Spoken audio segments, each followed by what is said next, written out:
In this lecture, you're going to write your first C++20 program, and we're going to start and attempt to understand our program. Let's hop over to Visual Studio Code and actually do that. The first thing we want to do is to set up our code so that we can open that in Visual Studio Code. We're going to start from our C++20 template project that we set up in the last lecture. And I'm going to be doing the projects for this chapter in this folder here.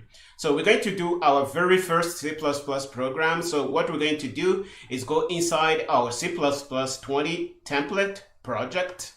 And I noticed that we actually left in the build files we don't want. So what we're going to do is remove this main file and this VC140 thing. We don't want these here. And we're going to copy the main CPP file and the .vs code folder. We're going to copy these things and we're going to put them in our first C++ program folder. And we're going to open this folder in Visual Studio Code. Visual Studio Code is not opened up. You see that I have my developer PowerShell opened. If you want, you can open Visual Studio Code directly without going through this if you're not going to be using the Visual Studio compiler. But I want to have the option to use that compiler. So this is how I am going to open my Visual Studio Code instance. I am going to type code.exe to open this up. I'm going to hit enter and Visual Studio Code is going to open. And it is going to open whatever we did in the last lecture.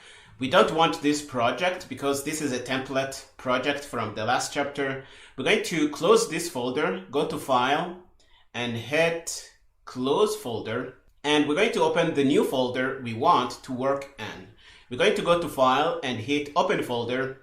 We're going to go to the location where our project is. So you're going to go where yours is. I'm going to browse to mine.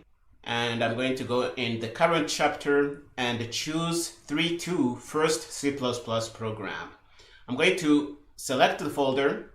It's going to open up and you're going to see that our settings from the last template project are still valid here. They were copied over. If we open the main CPP file, it's going to be the main thing we had in the last lecture.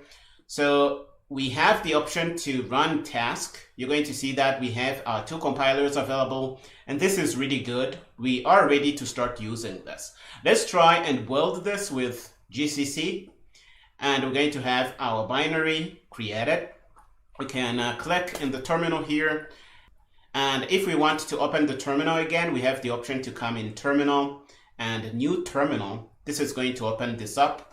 If we do dir in the terminal, we're going to see our program generated. We can remove this thing here and say rmrooster.exe and remove this.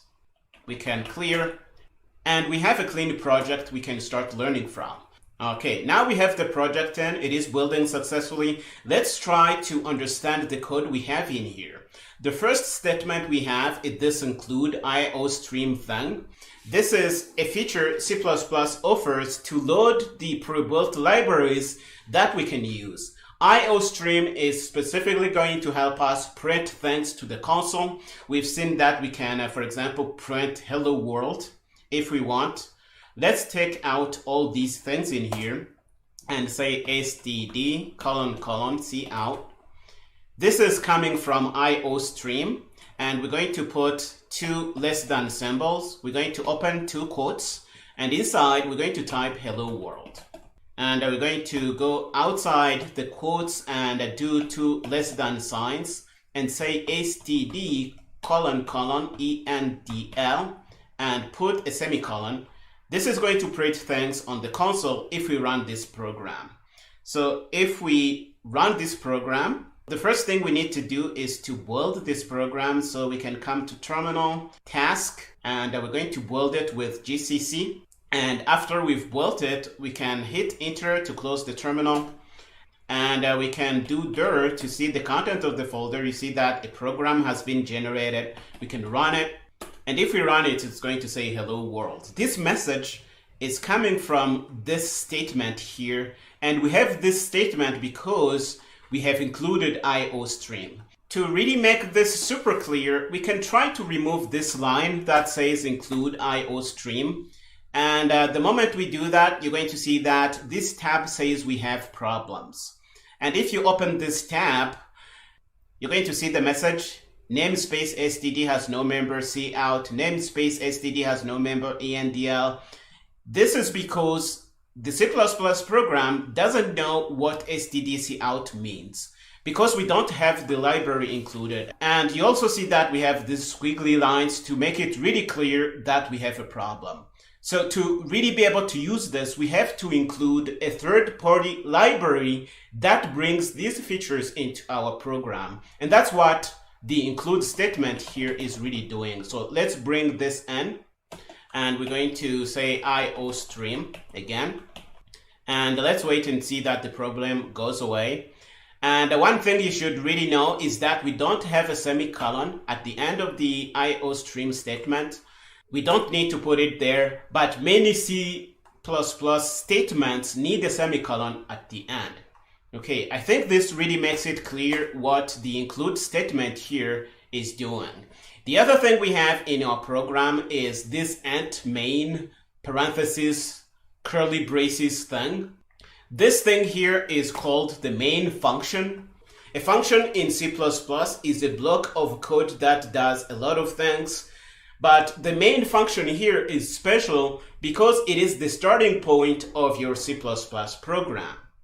We also call the main function the entry point of a C++ program. And what that means is that if you open the program, the main function is going to be the very first thing that is going to run, and things are going to be executed in the main function in order. So the statement on the top is going to run first, and the statement after that, until we hit the end of the function. So this is what we mean here. To really drive this home, we can come here in our main function and say std number1, and say std endl. And by the way, this endl statement is going to print a new line. We're going to see it in effect in a moment. Let's actually take it out so that we can see its effect. We're going to also do std_cout number2. And what this is going to do is to print number1 and number2 on the terminal. Let's build this program. And if you want to build the default task, you can hit Ctrl+Shift+B for it to happen very fast. But I am always going to come here so that it is really clear what I am doing. Our program should be generated now. If we try to run it by typing rooster.exe, and again we can hit the up arrow button on our keyboard so that the last command that we run from this terminal runs, and this is going to speed things up a little bit. So if we run this program, it should say number1 and number2 as you see here, but these two things are cramped on one line, and the reason is we are not printing new line characters after we print number1 and number2. And we can solve this problem by putting in two less than symbols and saying std::endl. This is going to put a new line character after number1. We can build again for our new changes to take effect. After we do that, we click on the terminal, we hit enter, we hit the up arrow button. If we run, it's going to say number1 and number2 on two separate lines because we are printing a new line character after number1. I really hope this makes sense. Please do take some time to play with us, because if this is the first time you're doing this, some things might not be clear, and the best way to really make sense of this is to type code, run it, and see the effect of what you type by running your program. So let's do this a couple of times. We're going to do std::endl after the statement for number2. We're going to do std::cout number3. And we're going to do std::endl. To really show the problem again, we're going to take out std::endl on the number2 line. We are going to build. The build is going to be successful. We're going to click in the terminal, hit enter, hit the up arrow button, run the program again, and you're going to see it's saying number1. It's going on the new line.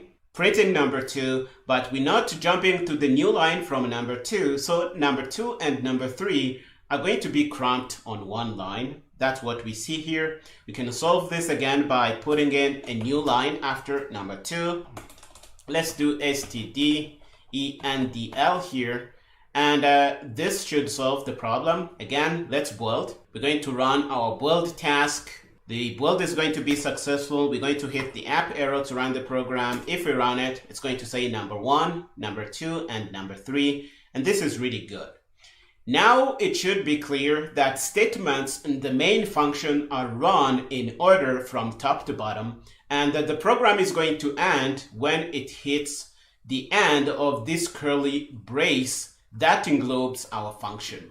We're going to have a chance to learn more about functions in detail later in the course, but we are just getting started and we need to start somewhere. So that's why we're doing this main function thing here. Another thing you can do is return from the main function, and in many examples you will see people do return 0, something like this. And this is a way for the main function to send the message to the operating system if it finished successfully or if there was some kind of problem. We're not going to go into any more details about the main function because that's really too much for now. We are just getting started. We are trying to get a feel of how C++ works. The main message here is really that you should be able to print things to the console using stdcout. You should be able to print a new line after your message using stdendl. This stdcout and stdendl thing come from the iostream library that we are including here. If we don't include this library, we're going to have problems because our C++ program is not going to know where they are coming from. So we should really put this in if we want to use these features. And we can return from a function to let the system know, the operating system, if the program finished up successfully or if there was some kind of problem. And again, this project is using the templates we've done before.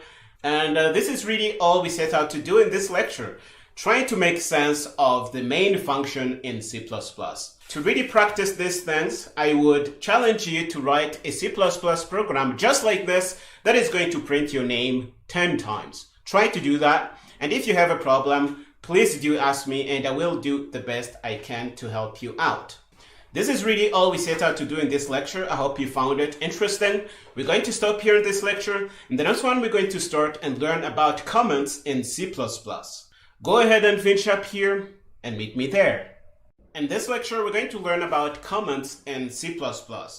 Comments are a way to put some messages in your C++ code that are really meant to be read by humans. And one way we have to do comments in C++ is through this \\/ thing we have here.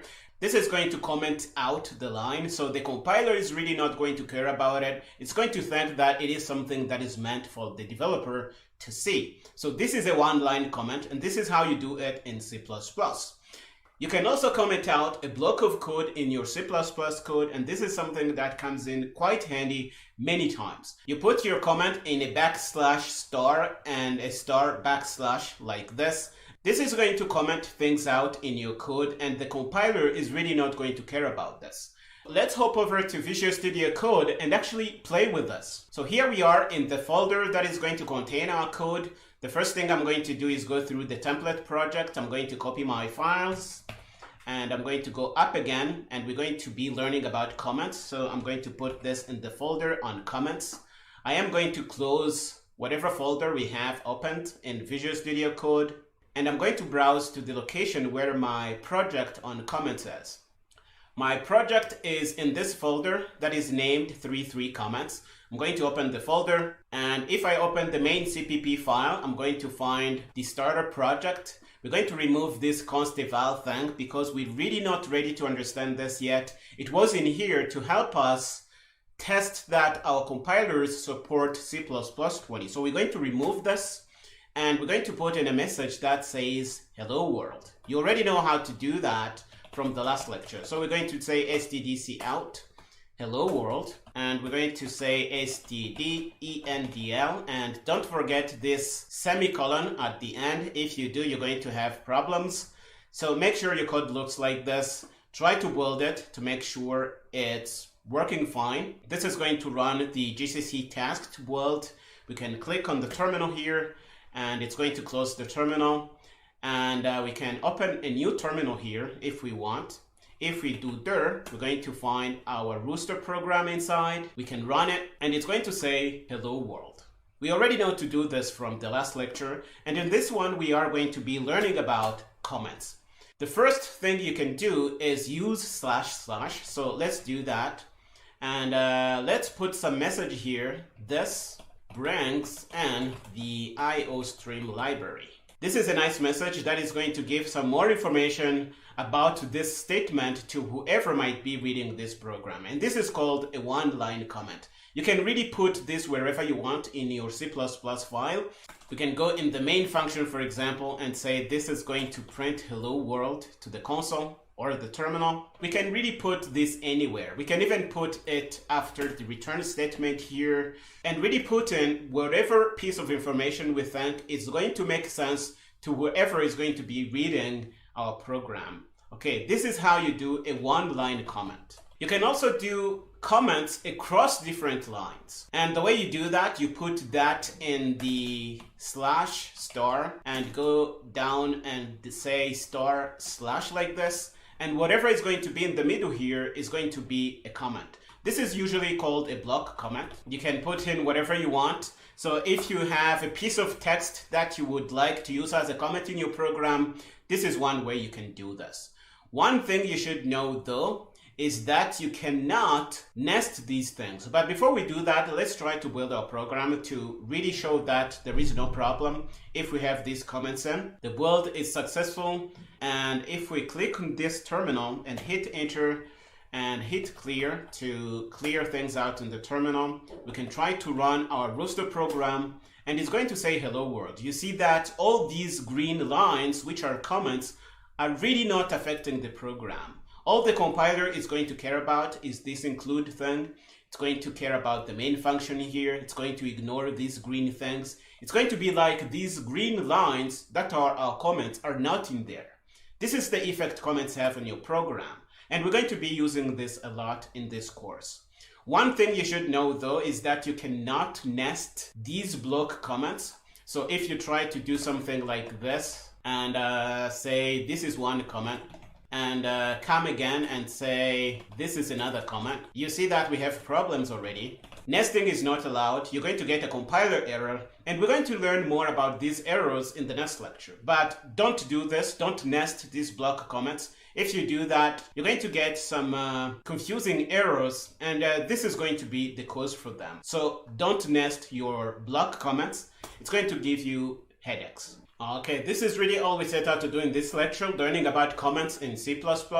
You can do one-line comments on a single line like this. You can do block comments to comment out a block of text. You can't nest your block comments because that's going to give you a lot of problems. You don't want that. And really use comments wisely and don't overdo it because it's going to turn your program into a novel. And I don't think people want that. So use this feature when you need it to give some more information about your code, and don't overdo this. We are going to stop here in this lecture. In the next one, we're going to learn about different kinds of errors and warnings you can see in your C++ program. Go ahead and finish up here and meet me there. In this lecture, we're going to learn about errors and warnings in your C++ programs. There are three kinds of errors or warnings you can get. You can get compile time errors, you can get runtime errors, and you can get warnings. But what is really meant by these things? Remember, the ultimate goal of every developer or every C++ developer, in our case here, is to be able to generate a binary executable file from the C++ code. And we have to run the code through the compiler to be able to do that. And one thing you should know is that there is a set of requirements that the compiler enforces on our code for it to be able to compile successfully. And those requirements are the rules really that we have to follow in our C++ program. And if we break those rules, we're going to get problems. And these problems are going to come in the form of compile time errors, runtime errors, or warnings.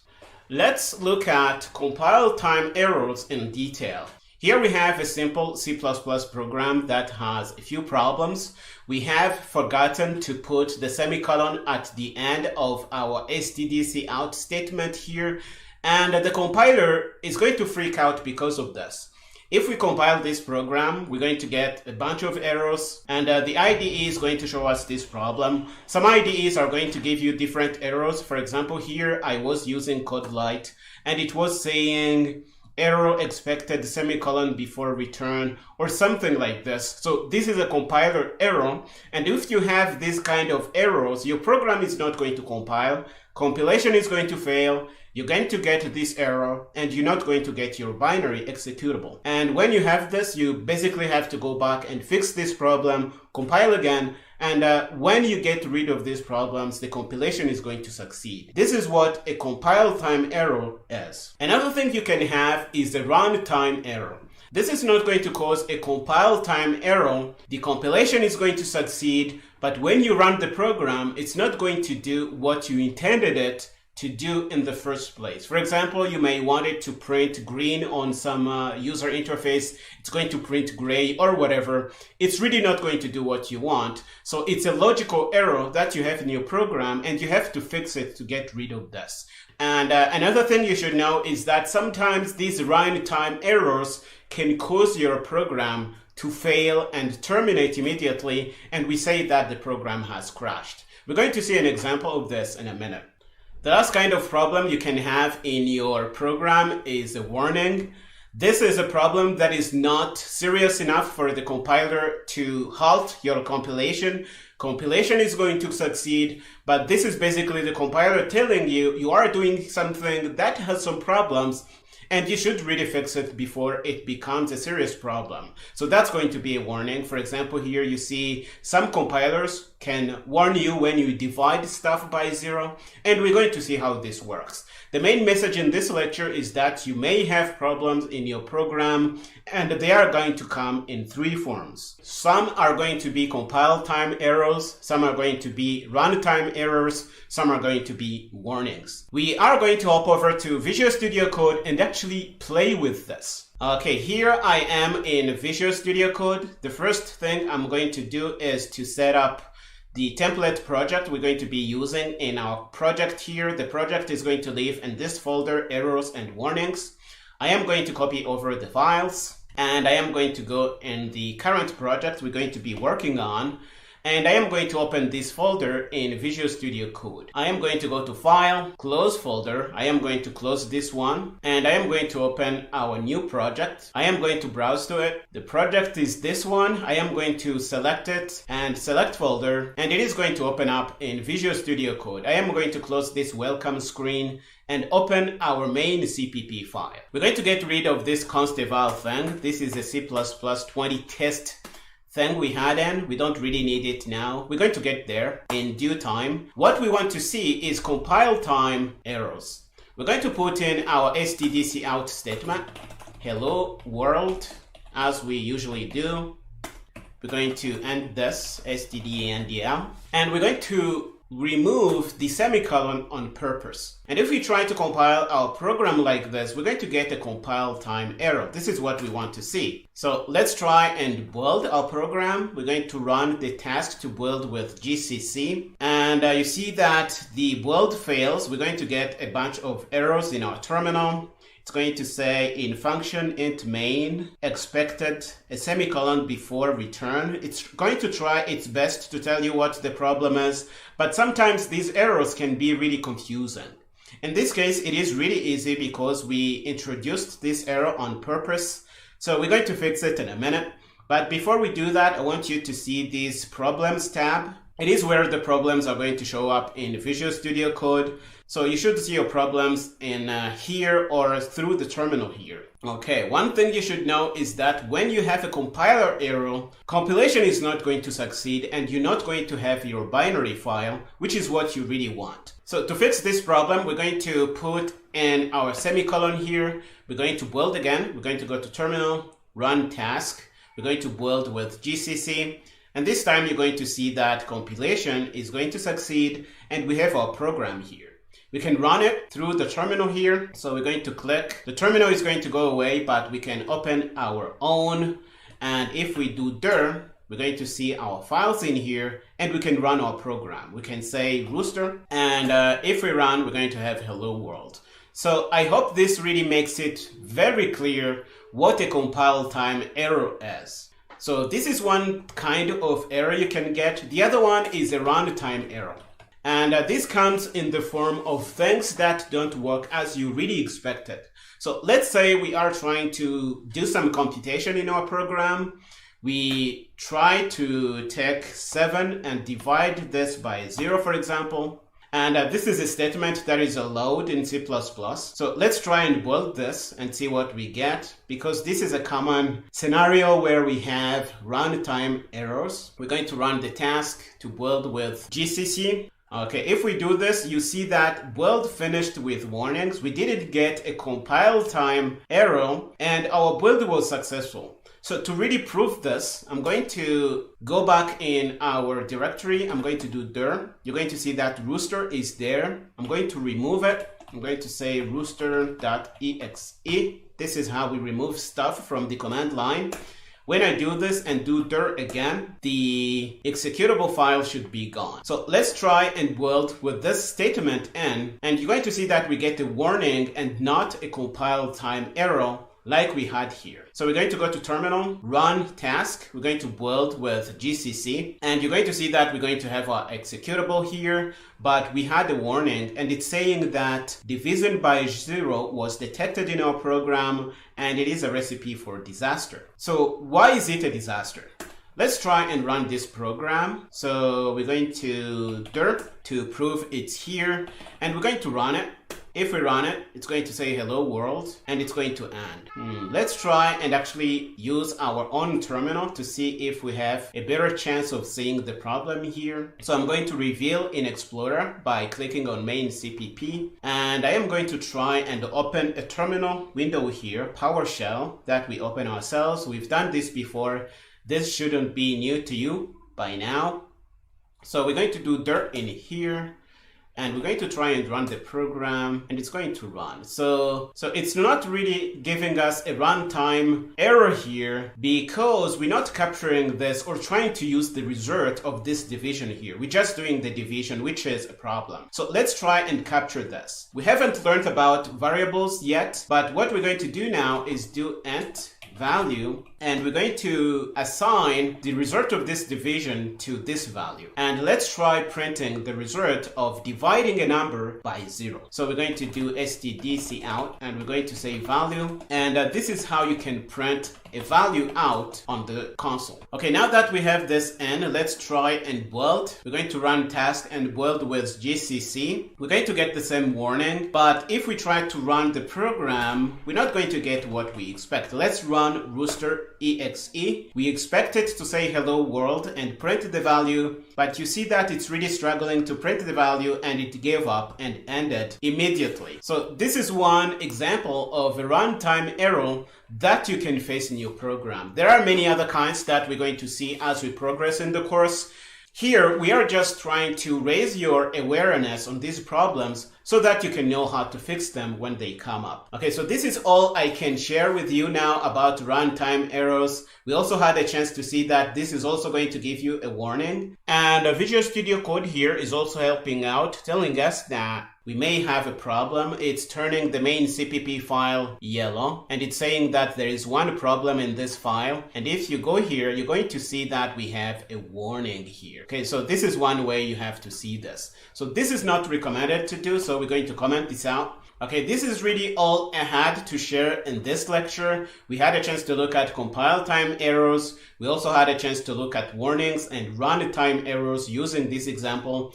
If you get a warning, it is a message the compiler is giving you that you should really look it up and fix the problem before it becomes more serious. Compile time errors are going to cause your compilation to fail, and that's a really good thing because the compiler is going to stop you from generating a binary that doesn't really do what you expect it to do. So that's a good thing. But sometimes the compiler won't give you a compile error and you have a chance to run into a runtime error, and that's really bad. So be careful about these things, and when you have problems, Visual Studio Code is going to show you the problem in Terminal or in this Problems tab, and you're going to be able to fix it up. We're going to stop here in this lecture. In the next one, we're going to learn a little more about statements and functions. Go ahead and finish up here and meet me there. In this lecture, we're going to learn about a little more about statements and functions in C++. A statement is a basic unit of computation in C++. You can say that it is the smallest thing your CPU can execute in your program. Every C++ program is a collection of statements, so you're going to have a bunch of statements that are organized in a certain way to achieve whatever it is you want. And statements in C++ must end with a semicolon. We saw in the last lecture that not putting that semicolon is going to result in a compile time error. Here is a basic sample C++ program that we're going to use to learn about statements. In the main function here, we have two variables declared. We haven't really learned about variables, but they are a way to store data in your program. And here we are storing two decimal numbers.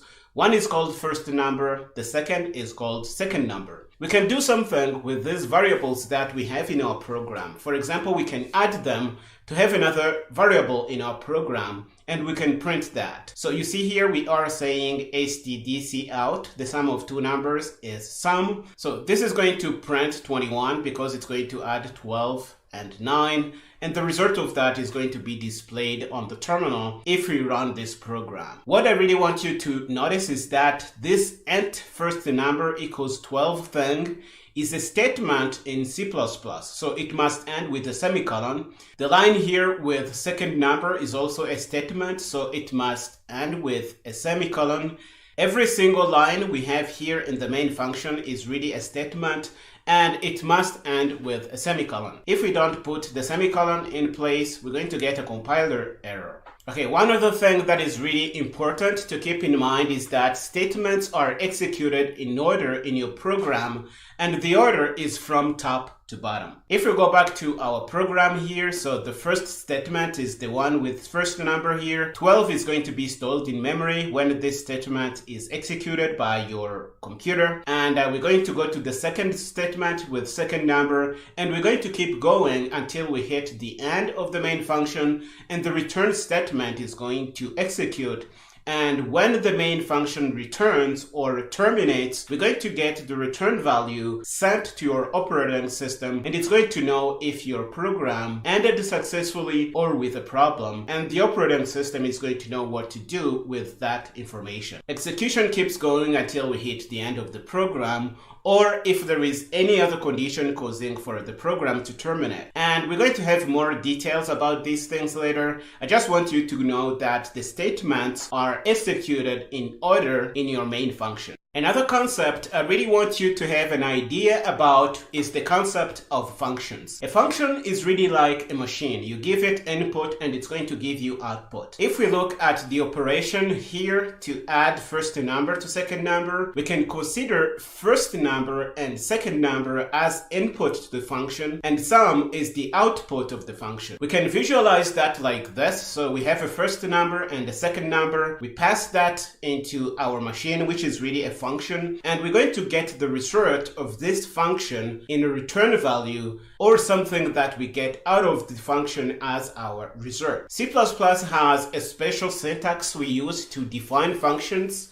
This is our function to add numbers. On the left, we have an integer, which is code name for a whole number in C++. It's a number without decimal points, and it's a whole number. After that, we have the name of the function, and we can name it whatever we want. And after that, we're going to have the list of parameters that we can pass to the function. And this is going to work as the input to the function.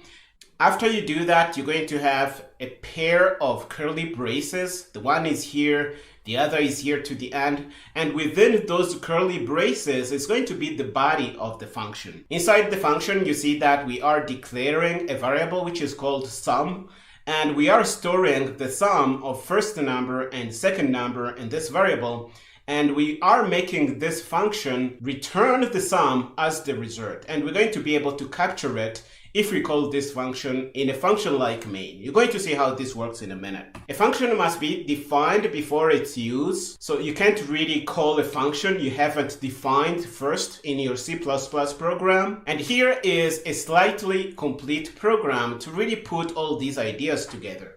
We have our function to add numbers. It takes two numbers, first number and second number. It's going to add them up and store the result. And we're going to return sum to be used by whoever called this function. And if you look in our main program, we have a statement here.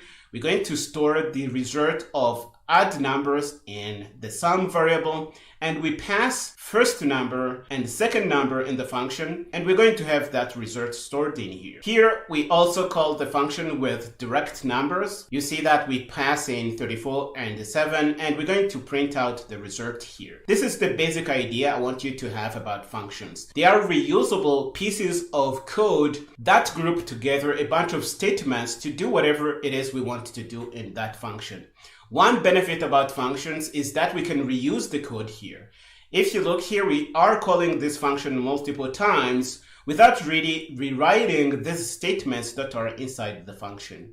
I know some of these concepts might be cryptic to you right now. We are going to go to Visual Studio Code and try this in code, and you're going to see exactly how this works. Okay, here we are in our folder where we are storing our projects. I am going to grab the code from the template project. I am going to put that in the current project, which is statements and functions.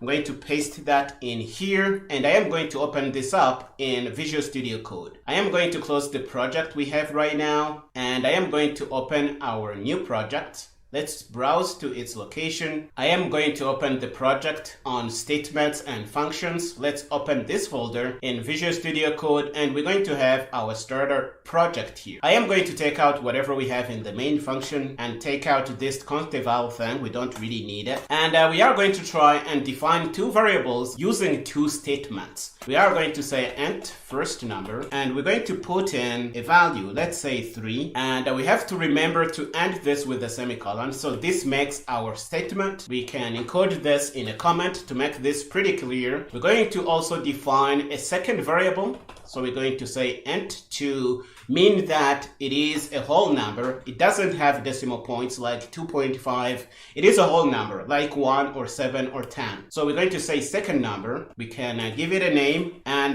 let's put in a 7. We're going to store these values in our program, and we can print these values out. Let's print them out first. So we're going to say stdc out. We already know how to do that, and we can say first number, and we can chain these output statements and say the first number is first number. You can do that stdendl, and you can notice that Visual Studio Code is really helping out in auto-completing things we have in our program. Let's print the second number to really practice this. So if we do std, you're going to see that it's going to give us a bunch of options we can choose from.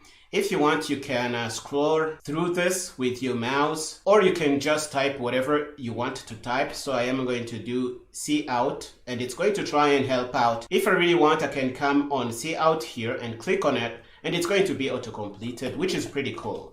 So we're going to say second number, and we're going to say second number here, and it's going to autocomplete for us, endl, and we can try and compile this program.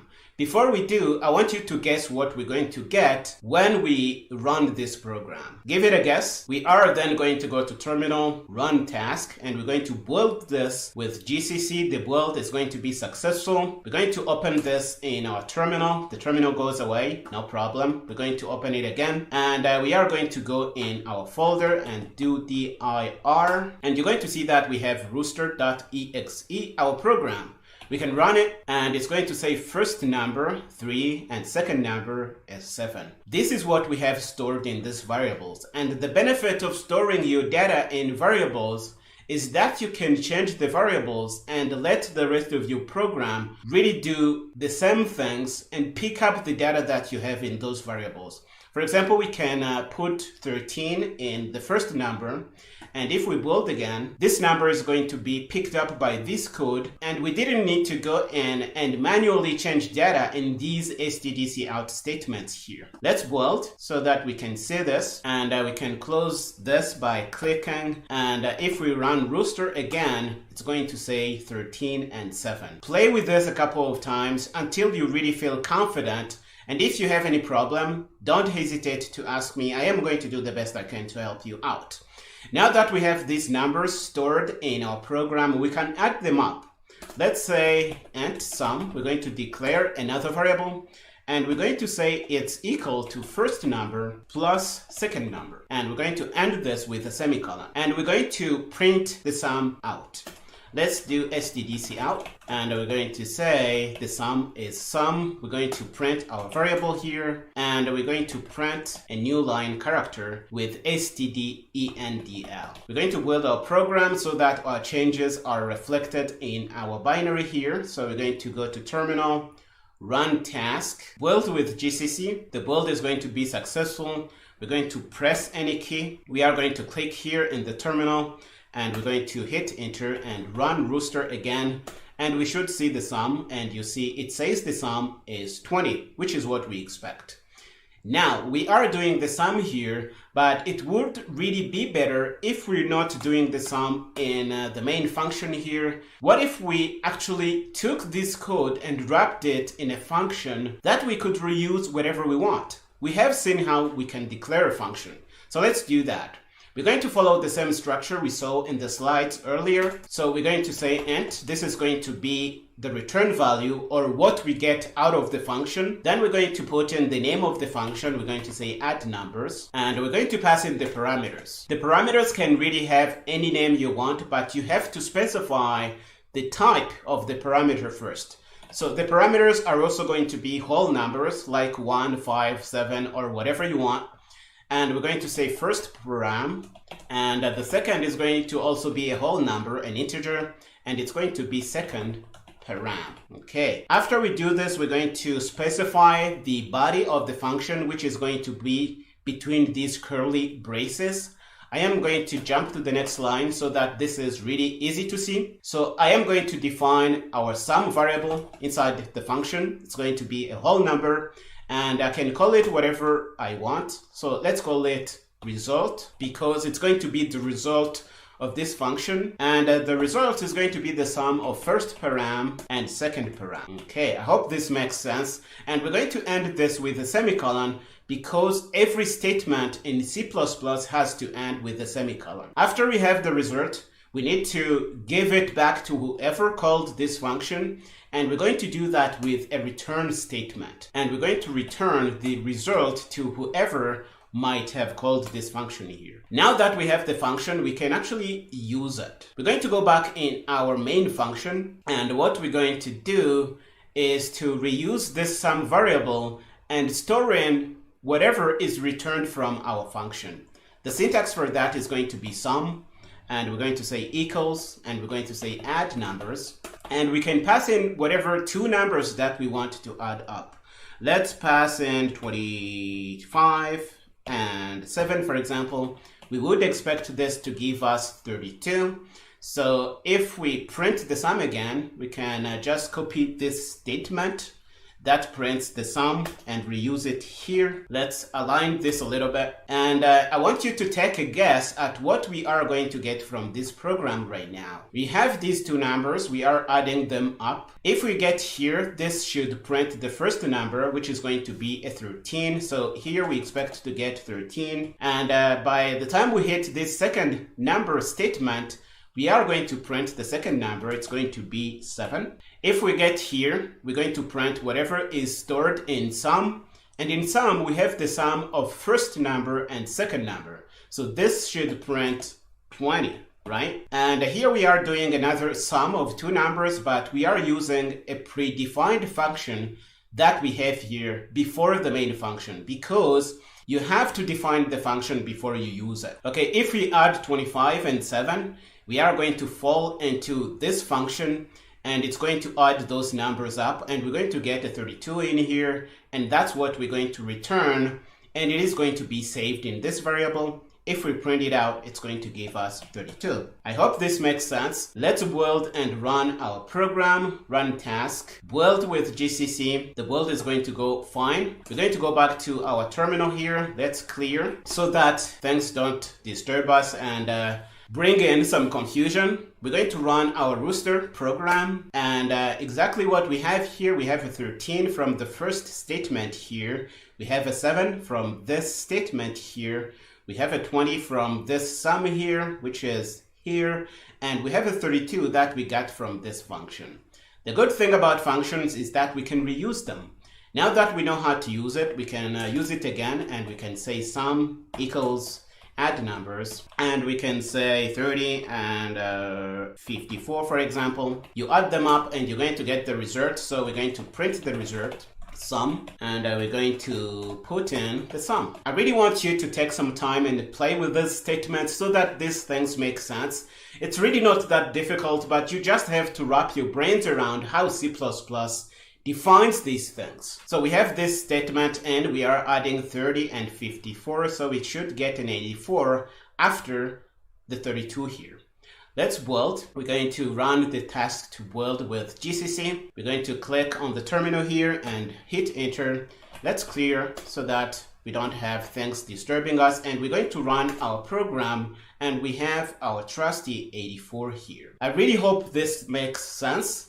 And as a bonus, I'm going to show you that you can also call things in the std_cout statement here without having to store them in some predefined variables. And sometimes this comes in handy. So you can say std_cout, and we're going to say sum, and you might say add numbers right in here, and you're going to say 3, for example, and 42, and this is going to give us a 45. That's what we should expect to see after 84 here. So let's build and run the task to build with GCC. The build is going to be successful. We click on the terminal here, we hit enter so that we see our terminal with output. We're going to clear so that we see our output without noise. We're going to run our program and we're going to see a 45 here. I really hope this makes sense. The whole point of this lecture was to make you aware of statements and function. A statement is the most basic unit in your C++ program. It basically lives on one line, but it can also spread across different lines. But we're not going to look at that here. Maybe we're going to see that later in the course. Statements are executed in order, so when our main function gets to be run by the computer, it's going to go from the first statement, second statement, third statement, and it's going to go until it hits the end. And we can see that here in the order in which our numbers are printed, it is going from top to bottom. We have also seen that we can split our code in different functions and wrap whatever functionality we have in a function.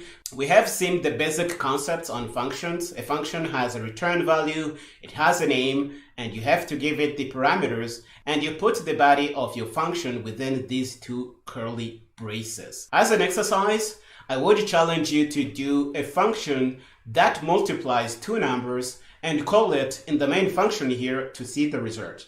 If you have any problem, please do ask me. I am going to do the best I can to help you out. This covers all we set out to do in this lecture, and I hope you found it interesting.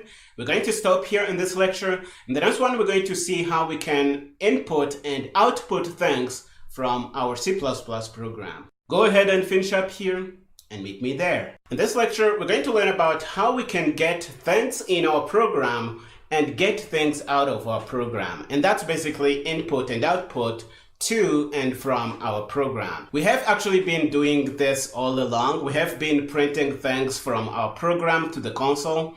And with this technique, you can really think of std_cout as a highway that goes from your program to the terminal. You can basically think of it like this. Data is going from your program to STDC out, and it's going from here to the terminal. And from this, you might get an idea why these less than signs kind of point to the left. Because data is going from your program to STDC out, and these two symbols point to the left. They point to STDC out to signal to the fact that data is going from here to here. I really hope this makes sense, because sometimes these things can confuse people. This is the reason why it's going from your data to STDC out. Data is basically going from your program into STDC out. And STDC out is one way we have to get data from our program to the console. There are many others. We have STDCERR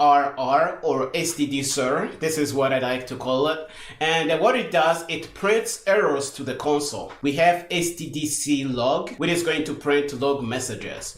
Why do we have these different things? Different programs might decide to format these messages differently because they are different messages. One is a simple message from the program, another is an error. You might want to turn this red to really bring the attention to this message because the user has to solve that problem. Another might be a log message that you want to store in some file or some database. Uses for these things differ, and C++ makes sure to give you different ways to state your intent through the tools that you use. We have looked at STDC out, STDCER, and STDClog. What does STDCIN do? It does the reverse. It's going to take data out of the program and bring that into the program. So let's look at a few examples using these. Here we have an example of printing data from the program to the terminal through cout, CER, and CLog. Here we have a hello world message going to cout. Here we have a number going to cout. This is what we've been doing all along. We can also do a variable storing the age, for example. It's a whole number, it's an integer. So we print this out, and the message is going to go from the program to cout. So you can think that things are going from the program to STDC out. I really want this to make sense. Okay, if we go down, we're going to see that we can use CER to print errors to the terminal. And we might say something went wrong or something along these lines to bring the attention to the problem. And we can use CLog to print log messages, and they work the same way. They all use the stream output operator, and it is going to take data from the program to the output stream, really. This is what we mean here. Here is an example of how you might read data and bring that into the program. Here we have two variables. One is the age. It's a whole number or an integer in C++, and the other is a string. This is a type that allows you to store strings in C++. We're going to learn a little more about this later, but here I want to use it to really make it clear that you can get things from the outside and bring that data in your program. So we're going to let the user type in the last name, and this statement here with CIN is getting data from the stream or from the highway through which data comes into our program and bringing that in our program. And here it should be clear that the flow of data is in this direction. Data is going from CIN, and we're storing that in a variable that we have in our program that is called name. We do the same thing and ask the user to print the age, and they are going to print that, and the data is going to come from CIN, and we're going to store that in our age variable here. After we collect the data from the user, we're going to print that, and we're going to say hello. We're going to print the name, and we're going to say they are whatever years old. This is what this program does, and I really hope it makes it clear how data input works through streams in C++. Another thing we can do with STDCIN is chaining input. And we can use this technique to grab data in one statement. Look at the program down here to really understand this. We have the same variables, age and name. We let the user type in the last name and age separated by spaces.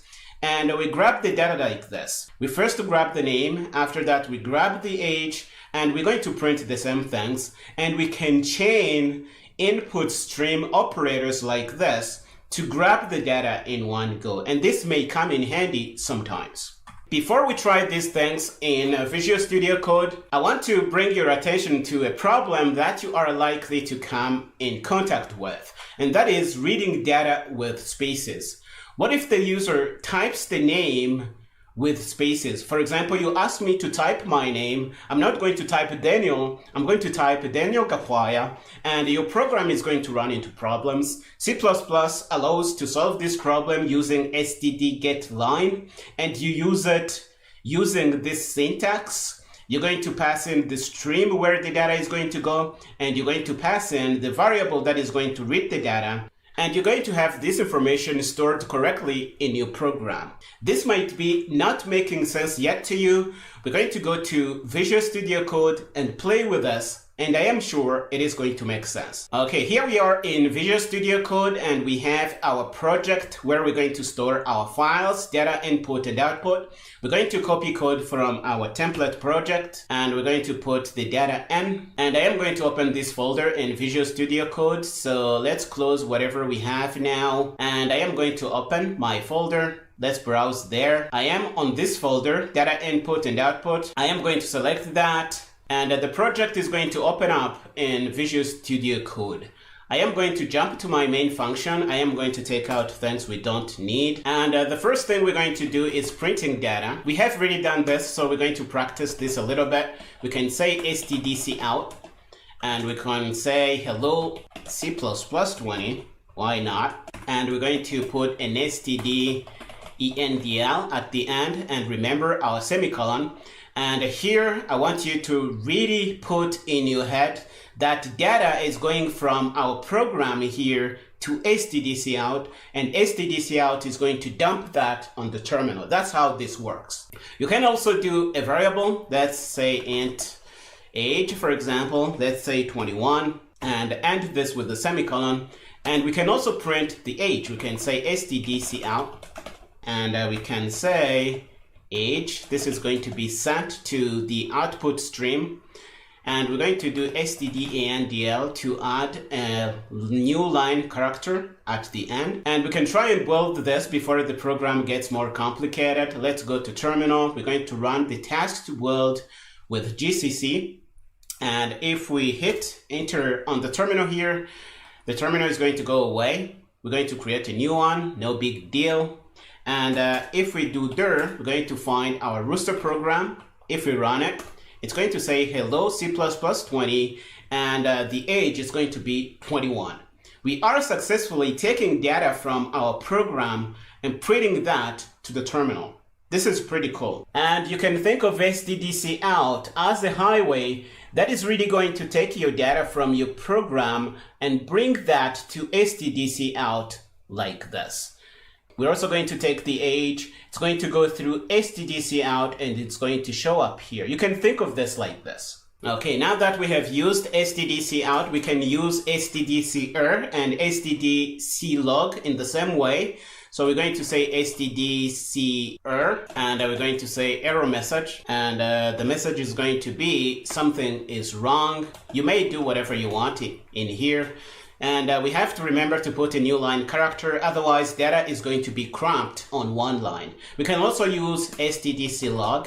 It really works the same way, clog, and we can say log message, and we're going to say something happened.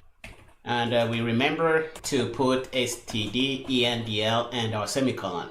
If we build this program, you might guess what it's going to do. It's going to print these things on the terminal, but this might be useful to terminal programs that support features to format different messages directly. The program is going to know that one message is a simple message, the other is an error, the other is a log message. Let's run our program. But before we do that, let's clear so that we don't have noise here. We're going to run the program, and it's going to say the error message and the log message here. Okay, now what we're going to look at is how we can get data into our program. And data is going to be going in a different direction. It's going to be coming from the terminal and flowing into our program. What we're going to do, we're going to do int age1. This is a new variable, so we're going to put in data, and we're going to bring in a string library to allow our program to store strings. The way we're going to do that, we're going to include string. This is how you do it in C++.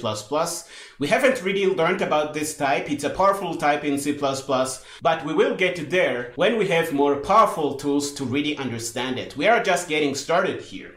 So what we're going to do, we're going to say std string, and we're going to say name, and we're going to ask the user to print their name and age. You already know how to do that, so we're going to say, please type your name and age, and we're going to do stdendl on this. And how we're going to get data in the program, we're going to use stdcin, and we're going to do stdcin, and data is going to be going from the stream to the program, so the stream input operator here points to the right, and the data is going to be going in the name variable because that's what they're going to be typing in first, because that's what we told them to do. So we're going to store the name, and we're going to say stdcin. Data is going to be flowing from stdcin into our age1 variable. Okay, now that the user has given us their information, we can greet them with a personalized message. We're going to say stdcout hello, and we're going to put out their name, and we're going to tell them you are, and we're going to put the age 1 because that's what they're going to give us here, and we're going to say years, and we're going to put an stdendl here. I'm going to grab this and pull this to the left so that we can see our entire program here. That's helpful. So what we are doing here, we are getting data from the user and we are storing that in our variables, and we are printing the message so that the user can see it. I don't want the first things we did here to disturb us when we build and try this out. So I am going to comment this out and comment the first block of code out using block comments. I think this is the first time we use this, and this is going to be ignored by the compiler now, and it is only going to consider this. And this is going to be pretty cool. Let's go down a little bit here and try to build the program. We're going to run the task that builds with GCC, and looks like the build is good. We're going to hit enter and we're going to clear so that we are not disturbed by this. We're going to run the program. Let's say rooster.exe. It's going to ask me to type my name and age. My name is Daniel. I'm going to type that, hit enter. It's going to want me to type my age. So I am going to say 33, for example. And it's going to tell me, hello Daniel, you are 33 years old. I put a slash here. We can try and run it again so that I don't have to make that mistake again. So Daniel, that's my name. I hit enter, I say 33. And if I run, it's going to say, hello Daniel, you are 33 years old. I really hope this brings the point home that stdcin is a highway that takes data from the terminal into your program. So this is really what is happening here. When I type Daniel, it's going to flow from the terminal and it's going to go into my variable, which is name here. And when I type the age, it's going to go in my age variable here. And all these happening through stdcin here. Okay, one other thing we can do is grab the data and put that in our variables in one go. So what we can do here is comment this out, and we're going to do stdcin, and we're going to put that in name, and we're going to chain these two things and put the other piece of data in age1. If you run the program, it's going to work exactly the same way, but we are grabbing the data in one line. So let's build to see this in action. We're going to run the task that builds with GCC. We're going to click here and we're going to clear. If we run Rooster, it's going to ask for the name and the age. I'm going to put in Daniel and I'm going to put my age and say 33, for example. And it's going to do exactly the same thing, but we have one compact line. The last thing I want to show you in this lecture is how you can grab data with spaces, because if I try to put in data with spaces here, the program is going to fail miserably. Let me show you this. I'm going to clear and I'm going to run rooster again. And I'm going to say Daniel. I'm going to put in my full name, and it's really not grabbing the second name, and it didn't give me a chance to input my age, and this is really bad.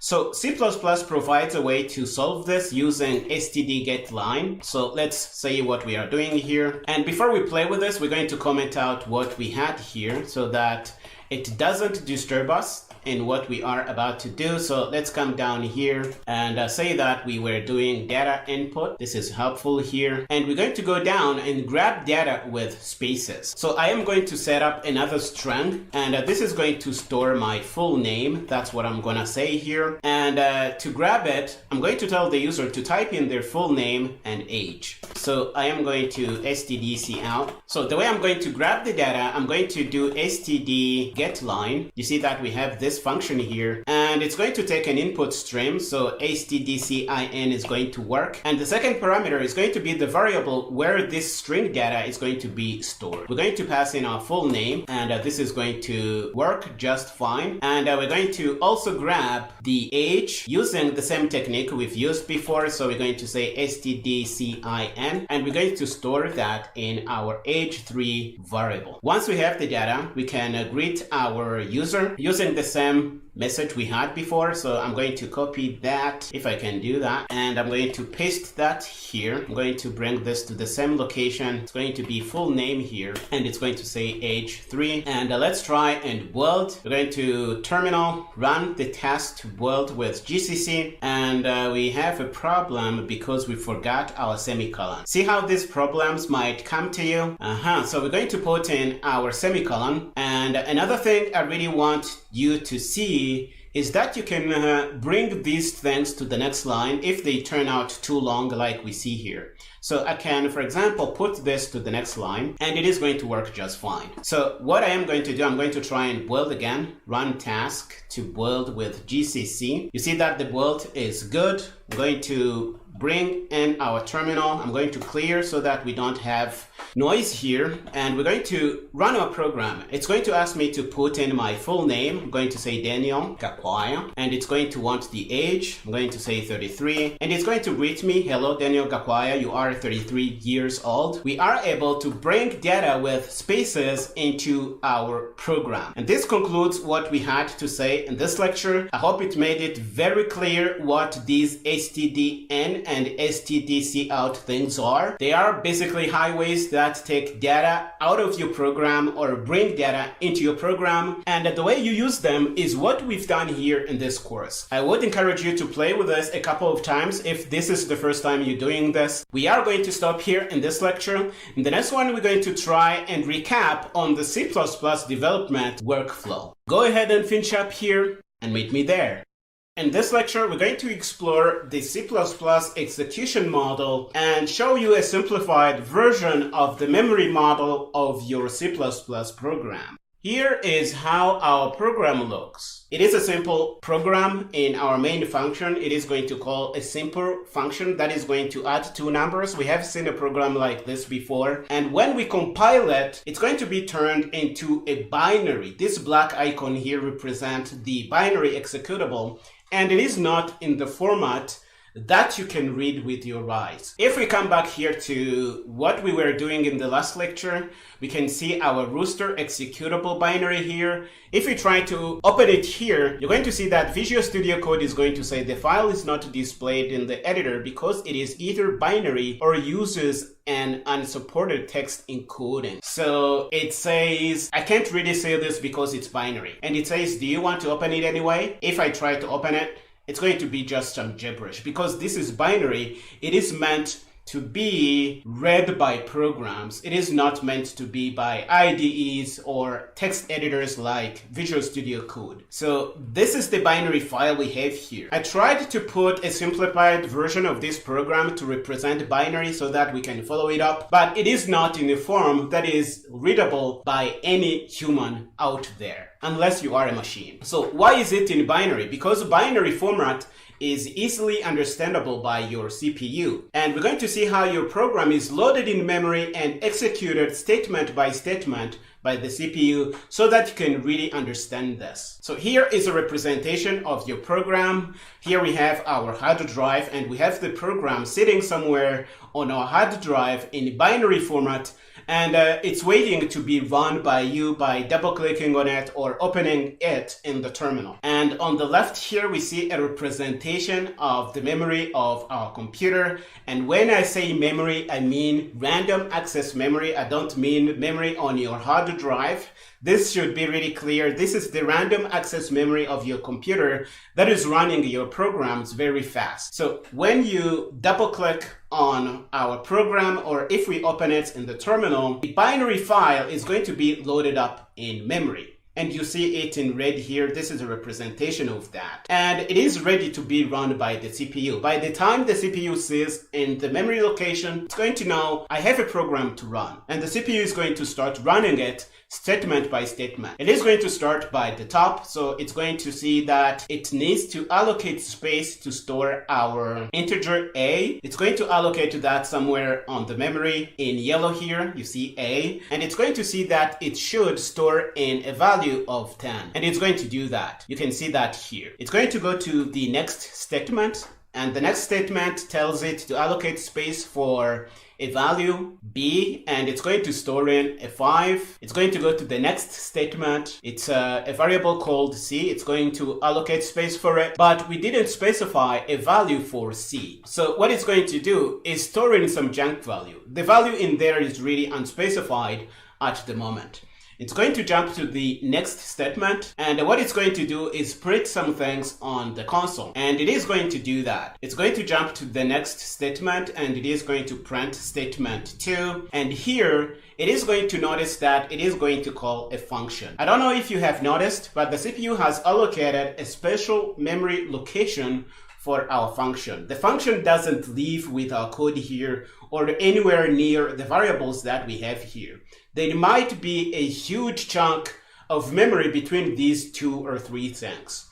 So the CPU knows that it is going to jump to another location. It's going to ask itself, if I jump to that location to run this function, how am I going to come back? And the CPU is smart enough to store the return address. And that's what it's going to do. It's going to say, if I go to that function, I want to come back to the address 6 and run whatever is after this address. So it's going to store 6 in CPU memory, and it's going to jump to the function. It's going to take the first parameter as A and the second parameter as B. So A is 10. The parameter 1 is going to be 10. It's going to take parameter 2. It's going to be 5 because it is B here, and in B we have a 5. And it is going to jump to the next statement in the function, and it is going to add up parameter 1 and parameter 2.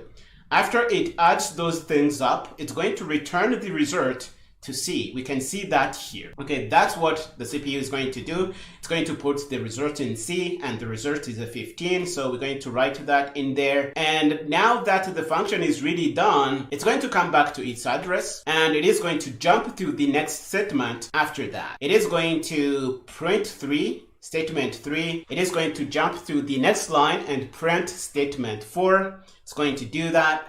And by this time, we have reached the end of our program, and it is going to be popped off the memory, and your program is basically going to end. This is how your program is executed by your CPU. And why am I showing you this? Because it is really good to have an idea of how memory is allocated and used by your program. Another good reason is that some C++ features require you to have an understanding of a memory model like this to understand how they work. For example, you have seen that to call this function, the program had to jump from address 6 to 30, and this is really heavy, especially if you are running a simple function like we are doing here to add 2 numbers. So the CPU can realize that and optimize this call to the function to an inline function and add these 2 numbers up right here at address 6 without jumping to this address here. And this may come in handy, and you need an understanding of this memory model to really understand these features.